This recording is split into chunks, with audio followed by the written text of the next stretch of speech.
Hizkuntza bilakaera. Indartsuagoa da erdalduntzea, euskalduntzea baino.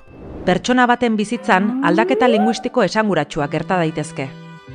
Txikitan ikasitako hizkuntza ahaztu dezakegu.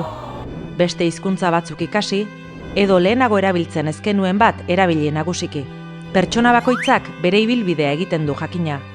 Baina gizarte batean, ibilbide horiek gehiago alde batera edo bestera gertatzen diren jakiteak, hizkuntza bakoitzaren indarraren berri emango digu. Ze hizkuntza gailentzen da hiztunen artean?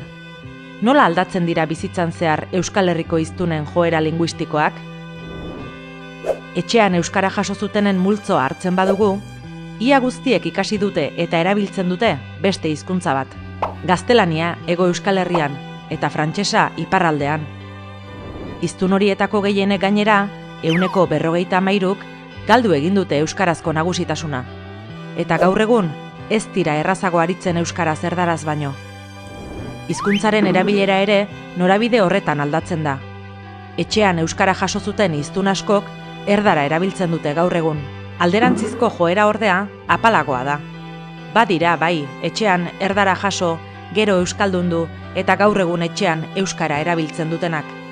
Bai, baina salbuespenak dira. Gehienek ez dute euskaraz ikasi eta hutsaren hurrena dira beraien jatorrizko hizkuntzaren nagusitasuna galdu dutenak.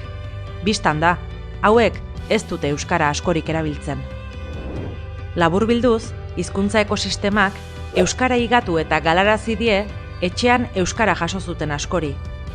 Etxean erdara jaso zutenen artean ordea, urriagoak dira aldaketak. Erdaraz jarraitzen dute gehienek.